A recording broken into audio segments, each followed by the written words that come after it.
Hello, my name is Geraldine, and this is the social justice blog post for Module 5. First, my golden rule for counseling is seek first to understand rather than be understood. If we as counselors are trying to see where a client is coming from, we'll need to first listen and glean understanding of our client through the key component of listening. This golden rule will hopefully combat presuppositions that can be made about a client's outward appearance, and really get to know the person for the words that they're saying.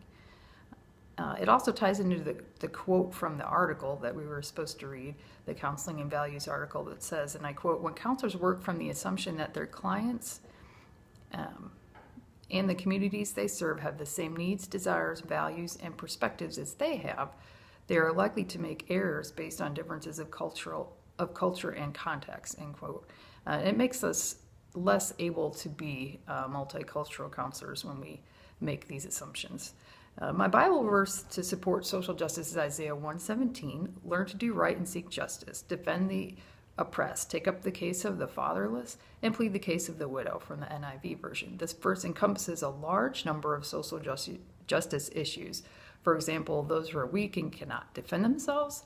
This could be children or the elderly, those who have language or communication barriers, those with physiological or developmental issues. It applies to people who are homeless or aliens. It applies to groups who have been taken advantage of due to their lack of means. And there is an obvious reference to the single parent in the scripture. And this verse also applies to those who have been marginalized, because it calls us to do right by them and to seek justice or equity on their behalf.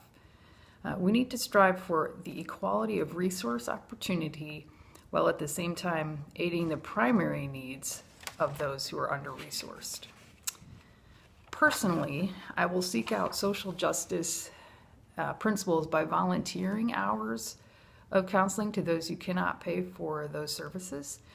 And in the last few years, I've been acquainted with IJM, or the International Justice Mission, which is a non-for-profit organization that seeks to free people from the human trafficking industry. I would welcome the chance to counsel those coming out of the human trafficking industry, as well as work at a local level to make human trafficking a less desirable business model.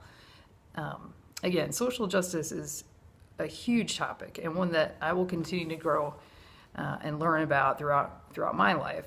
The point here is that all people deserve a certain level of respect, compassion, and human dignity. And I think when we can view people in that way, we've taken a step towards social justice in a good way. Thank you.